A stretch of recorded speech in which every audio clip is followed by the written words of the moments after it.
वालेकुम व्यूअर्स, इस वक्त हम एनईटी यूनिवर्सिटी के अंदर मौजूद हैं। स्टीम एक्सपो 2019 यहाँ पे हो रहा है और हम यहाँ एक स्टॉल में मौजूद हैं जिसका नाम creative science and maths matter है। और इस स्टॉल पे हमारे साथ डॉक्टर महरीन मौजूद हैं जो बाय प्रोफेशन एक डॉक्टर हैं, MBBS डॉक्टर हैं। आइए इनसे जानते हैं इनके स्टॉल के बारे में और ये क्या काम करती हैं, बच्चों को पढ़ाती हैं, टीचर भी हैं if I am not wrong. तो आइए इनसे डिटेल्स जानते हैं। मैम, सबसे पहले thank you for your time. Initially हमारे व्यूअर्स को बताइए क्या है ये creative science and maths matter और ये किस तरह काम करती है। अच्छा, क्रिएटिव साइंस जो है हमारा एक क्लब है जो कि I myself is a home schooler mom.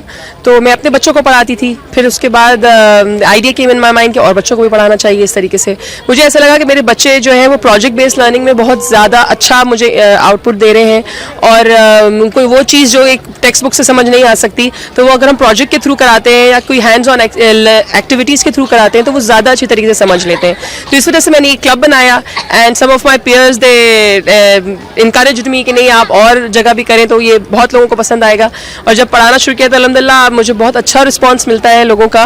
तो क्रिएटिव साइंस का मेरा एक पेज है जिसके थ्रू फिर लोग मुझे अप्रोच कर लेते हैं and then they give me space और वहाँ पे फिर हम बच्चों का ग्रुप बना के और अभी तक फिलहाल जो मैंने लॉन्च करे हैं प्रोजेक्ट्स उसके अंदर एक ह्यूमन एनाटमी है और एक फर्स्ट एड है। बच्चों को CPR, बड़ों को CPR, ये सब भी सिखाती हूँ।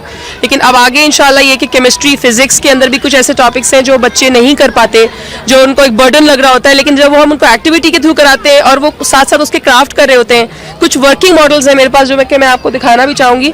कुछ वर्किंग मॉडल्स हैं मेरे पास, वो दिखाइएगा माहम, वो वाला मॉडल दिखाइएगा रेस्पिरेटरी का। तो उसको वो मैंने खुद मॉडल्स बनाए हुए हैं ये सारे। तो उनको फिर मैं जब करके दिखा रही होती हूँ तो बच्चों को फिर विजुअलाइज हो रहा होता है कि ये अब जैसे ये एक एग्जांपल है कि हमारा डायफ्राम है। अब बच्चे अंदर आपके पेट में जाके डायफ्राम नहीं देख सकते, पर जब हम ये इन्फ्लेट करते हैं बलून तो ये how the diaphragm goes down, तो ये मैं फिर बच्चों को करके दिखाती हूँ तो वो दे सी के ये अच्छा ये होता है डायफ्राम। तो जब वो उनको ये वाली फीलिंग आती है ना तो वो उससे मुझे बहुत प्लेजर मिलता है कि अल्हम्दुलिल्लाह दे आर गेटिंग इट कि what I am trying to convey. बच्चे कॉन्सेप्चुअली मोर क्लियर होते हैं जब उनको जो पढ़ाया जा रहा है उनको प्रैक्टिकली। जी, मेरे पास थोड़ा सा ये एक छोटी सी विजुअल है कि आई शो देम कि हमारे ब्लड के अंदर क्या क्या होता है। अब मैं बताती रहूँ red blood cell, white blood cell, तो उनको नहीं समझ में आता, लेकिन आई शो देम कि ये आपका ब्लड की कॉम्पोजिशन है, इसके अंदर ये सीरम है, ये ब्लड है, ये व्हाइट ब्लड सेल है, तो वो बगैर किसी चीज़ के वो बिल्कुल दिमाग में जाके बैठ जाता है। This is how I. Ma'am, ये आइडिया कहाँ से आया है? थोड़ा मतलब यूनिक आइडिया। एजाज टेक पे मौजूद थे, उनका भी कुछ इसी तरह की थी, उन्होंने किट्स तैयार की हैं बुक से रिलेटेड एक्सपेरिमेंट के लिए। आप भी माशाल्लाह ये काम कर रही हैं। तो ये आइडिया जो, क्योंकि मैं देखिए सारी बात है कि जब हम अपने बच्चों को पढ़ा रहे होते हैं तो वो दिमाग ऐसे भाग रहा होता है, तो ये आइडियाज अपने बच्चों को पढ़ाते पढ़ाते हो कि भाई सभी बच्चे अपने, तो मैं अल्हम्दुलिल्लाह दूसरे बच्चे भी जब पढ़ते हैं शौक से।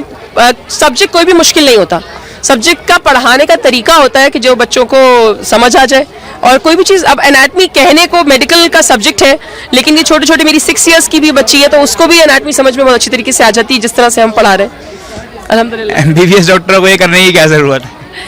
MBBS सारी बात ये है कि एक तो passion, teaching is my passion. तो जी वो है, मैं डाउ मेडिकल कॉलेज में एनाटमी ही पढ़ाती थी, लेकिन फिर वो कुछ ये हुआ कि मुझे ये हुआ कि जब मैं दूसरे बच्चों को पढ़ा रही हूँ ज़्यादा ज़रूरी है कि मैं अपने बच्चों को पढ़ाऊँ, तो इसलिए मैंने जॉब छोड़ी, तो होम स्कूल करना शुरू किया। फिर जैसे जैसे बच्चे बड़े हुए तो ये समझ आया कि बच्चे जिस तरह पढ़ रहे हैं वो इतना मज़ेदार सा एक मुझे खुद उसमें इतना मज़ा आता है, कोई भी एक नई चीज़ इन्वेंट करके और फिर उसको मैं लॉन्च करती हूँ। तो फर्स्ट एड पढ़ाती हूँ मैं बच्चों को, तो फर्स्ट एड जो बड़े बड़े लोग समझते हैं, अब छोटे से बच्चे को भी आप समझाएं तो वो बहुत आराम से समझ जाता है कि फर्स्ट एड में उसको करना क्या है।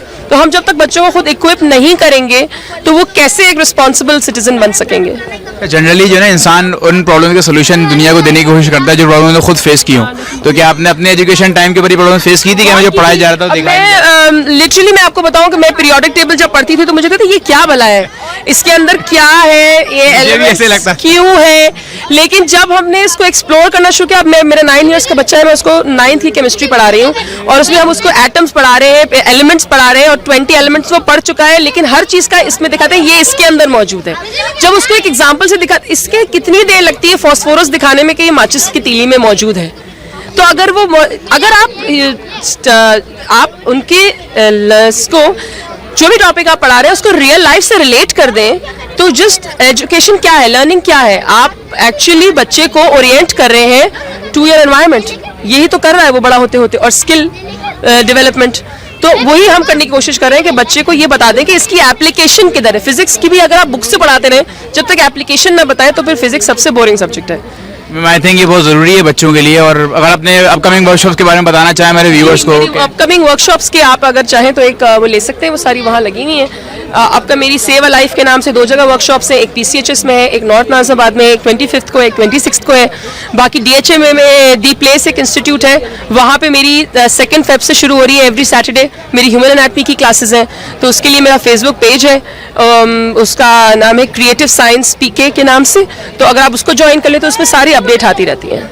Okay ma'am, all the best for your future. It's a great initiative to be very honest. And इस सेशन में इतने, इंशाल्लाह नेक्स्ट सेशन में आपसे दोबारा मुलाकात होगी।